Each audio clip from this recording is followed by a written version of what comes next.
Welcome back to the Surplus Fund Ultimate Beginner Guide. And in this video, I'm going to cover how we put everything together and get your first deal.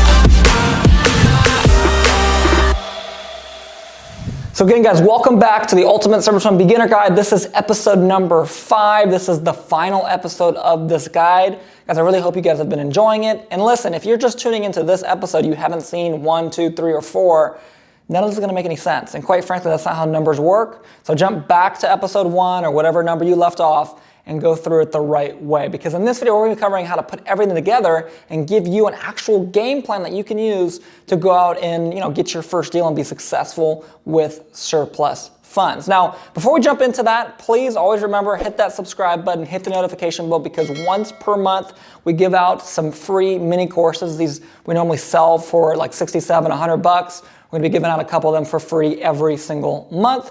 But let's go ahead and let's jump right into it. So there's several key things to remember when you're jumping into surplus funds. At this point, we've got our niche selected, we've got our state, you've identified a place to get leads and contracts, and you've got your script and marketing process all written out and done. So at this point, the tactical side of surplus funds is pretty much done. Like, you have to go through and actually do it, but you've got everything in place. What you haven't done yet is prepared yourself to go in and actually do it. I know it sounds a little voodoo, but stick with me here because this is probably the most important part. We actually spend a whole section of our program, Surplus Fund Mastery, talking about this because of, quite frankly, just how important it is. What I've seen happen over and over and over again before I was even in surplus funds, when I was in real estate, wholesaling, then when I got into surplus funds, I've seen it over and over again. So it's a common thing for people starting businesses. And what people will do is they'll jump in and they'll be super, super excited. They'll be like, yes, this is finally the thing that I want to do. This is what has calling my name. This is for me. And they'll be excited about it. And there's nothing wrong with being excited about it. And then they'll join a program or they'll just start trying to do it on their own. And what happens? Well, the excitement quickly fades into, oh wow, this is actually some work, right? There's actually some work that is involved in doing this thing. And everybody knows that logically. Nobody's thinking oh, there's no work involved in surplus funds at all. Everybody knows yes, obviously there is some level of work that you have to do. I always tell people that most of the time you see a highlight reel on social media. Most of the time you see the best possible outcomes, the best everything. And of course those things are attainable and all that. But in order to get those things, you have to trade in your hard work and your work ethic. So my point in saying this to you is, number one is, I'm glad that you're excited because it's an exciting thing and you can help a lot of people and you can help yourself and your family as well. But at the same time, remember that when you start actually doing it, when you start actually making the calls, and it's not immediately you're a millionaire, because that's not what's going to happen, understand that, hey, you know what? It's part of the game, and I got to just get through this. I got to put in the work, and I will get success if I continually put in the work.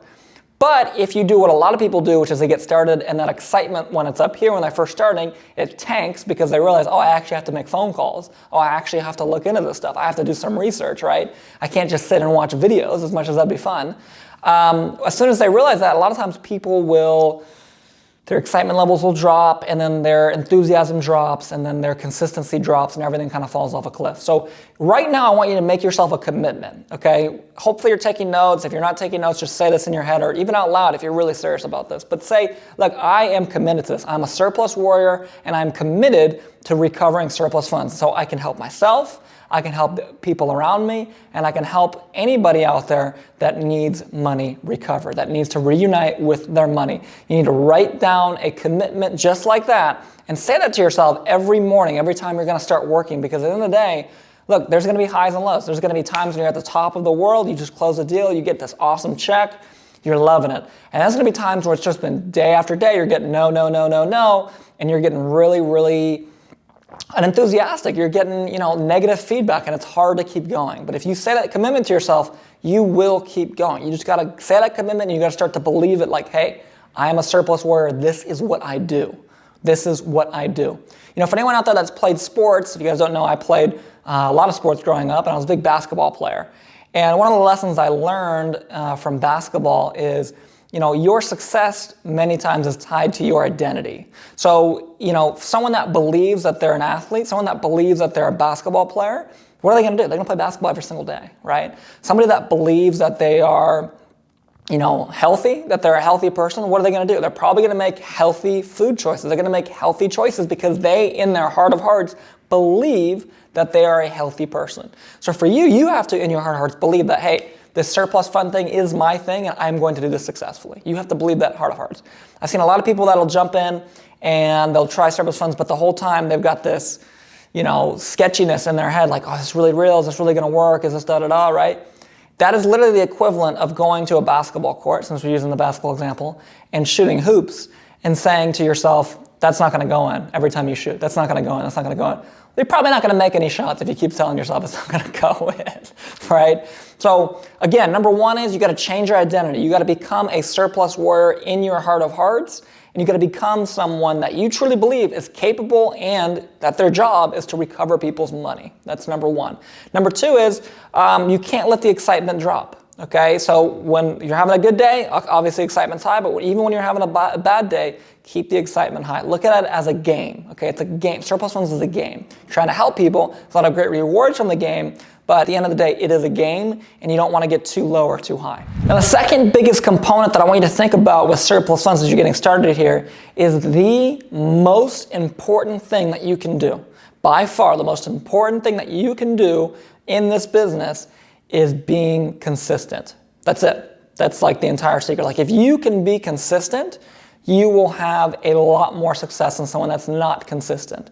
Again, I've seen time after time people come into this business and they're very excited about it and they do like 500 phone calls their first week, okay? And they're just learning the business. So their script isn't that great. Maybe they had a couple opportunities that they just didn't go through because they haven't learned it yet. And so they didn't really get great results on the first week, okay? But they put so much effort in 500 phone calls. It's a lot of phone calls your first week and da-da-da, right? And so what happens? Well, they end up not getting any results. That excitement level drops, and now they just never make a phone call again. What's much better, what I would recommend that all of you guys do, is stick to this rule. It's something that we teach in Service from Mastery. It's 10 calls per day, 5 days per week. 10 contacts per day, 5 days per week, okay? Now, I want to make this clear. I said 10 calls per day, and I switched it to 10 contacts. The reason why I did that is because sometimes I'll tell people 10 calls per day, 5 days per week, and they say, well, I do that. I say, okay, well, how many people do you actually talk to that are owed money per day? And they say, well, probably like maybe one a day. Okay, but they're making 10 phone calls. You see what I'm saying? So you want to talk to, or bare minimum, leave a voicemail, confirm that you know it's the right person, okay? For at least 10 different people per day, 5 days per week. If you can do that, the chances of you being successful are mathematically very much in your favor. Okay, but what you don't want to do is you don't want to jump in and be so excited that you just kill yourself on the phone calls that first week, and then boom, what happens? Well, now you're exhausted, now you're tired, now you're not able to make all these phone calls consistently, and you kind of fall off of the mountaintop as far as being your consistency. So consistency is a major key in this business. Don't start off too crazy. Just start off with an easy bar to reach. Once you're able to do 10 contacts per day consistently, jump it up to 20, right? You can do that consistently, jump it up to 30. And eventually you can work your way up.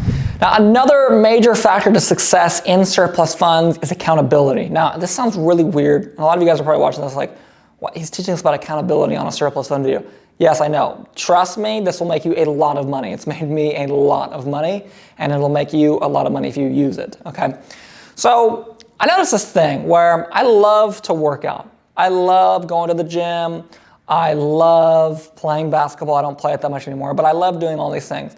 But what I love more than those things is business. So what I'm trying to say is, if it were up to me, as much as I love working out, I would literally just spend 24 hours a day working, right? If I didn't have to sleep, like if I was just like some, godly creature or something that didn't have any human needs or human desires, right? So flash forward a little bit, that's not the way it is, unfortunately. And even though I love working, I know logically, hey, I actually need to work out because I need to keep myself in shape. I need to get, it helps with energy as well, working out. But I know, again, I love working on my business way more than that.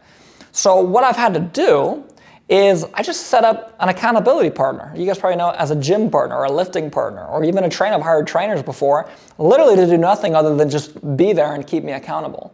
okay? That way it's like, hey, I know I have to meet with this person at this time to work out. And I'm not gonna miss a meeting. I'm not gonna just stand somebody up, right? You know, same thing when I was just starting out in my career. There was this guy, he was by the way, his name's Bill. Shout out to you, Bill, if you're watching this video. He was a business mentor of mine. Owned a successful company, was making $5-6 million a year. Very, very successful guy. And I used to want to meet with him as much as I could, obviously, and learn from him. And the only time, because he traveled so much, the only time he was ever available was like once or twice a month on like a Wednesday or Thursday at 5 a.m. That was the only time, because he was literally traveling that much. So I remember I was like, okay, I'll see you at, next Wednesday at 5 a.m. I'd be so excited to see him. I'd write down all these questions. And even though every other day I'd sleep until 7 or 8, well, guess what? When it came to meet Bill, I was getting up at 4 and I wasn't even complaining about it. I was like, dude, I'm excited. I'm getting in the shower. I'm getting all cleaned up. Like, I'm ready. And I'm there early.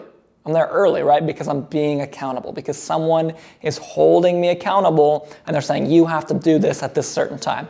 So for you guys watching this,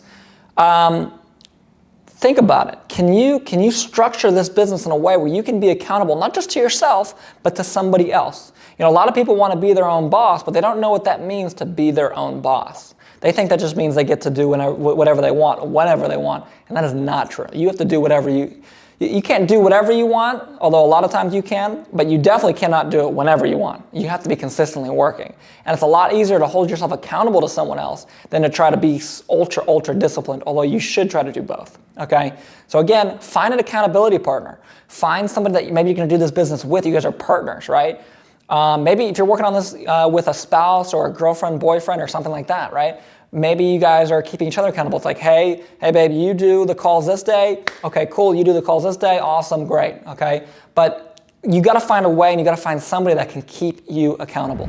And the last kind of biggest tip I have for you guys as we're putting all these things together is to attack surplus funds with your full force, okay? Now it sounds a little contradictory to what I was saying earlier about not jumping in and doing 1,000 calls and all that. And that's not what I mean, so hear me out. When I first started business, okay, I'm gonna give you guys a quick business summary of me, just a couple of my businesses that I started. I started my first business at 16, and the idea was I was a varsity basketball player. I wanted to train middle school kids that wanted to make the team their freshman year. So I went around, I had a lot of friends that had younger brothers that were in middle school, and I would give them flyers and say, hey, pass these out to your friends at school, and you bring anyone, I'll give you $5 or whatever. So they were hyped about it. I went around, I went marketing, all this. Anyway, I spent 2 weeks marketing this, and I think you can see where this is going here. I show up to the park on the day of this clinic that I was gonna do. Nobody shows up, okay? 0 people showed up. It was awful. I go home, I'm crying, I'm like, I just wasted all this money. I spent my life savings at $200 at that time on flyers. And, my mom, she's like, what are you crying about? I told her what she's crying about. And she literally told me, she's like, Spencer, listen, you can either keep crying or you can man up and you can do this again, right? And I'm assuming you guys are thinking, I'm gonna say, hey, I manned up. Really, that's not what I did at all. I just kept crying and I just forgot about it and moved on. And then 6 months later, I started a carpool business when I went back to school. And I started driving kids to school and was charging money for it. Long story short, I scaled that up pretty well. It got shut down because of the school. And then I had another string of a bunch of failed businesses. And long story short, I didn't really have a first big successful business. I started my first business when I was 16. I didn't have my first big success until I was 19. That's 3 years later. But for 3 years, I was trying things and trying things and trying things. And along the way, I learned some really important business lessons like market research, being consistent with things, almost the most important thing I think I've learned. Just all these different principles. But one of the most important ones I've learned is whatever you're doing at that moment, attack it full force. Attack it with all of your being. That doesn't mean you're sitting there making phone calls all day with surplus funds, but it does mean that it should be on your mind 24/7. Hey, you know what? While you're doing the business on your mind, hey, I'm at school, I'm at my job. Yeah, okay, I'm working, right? Or I'm studying, whatever it is, but in the back of my head, I'm thinking, man, what if I did it this way? What if I did it that way? What if I did it this way, right?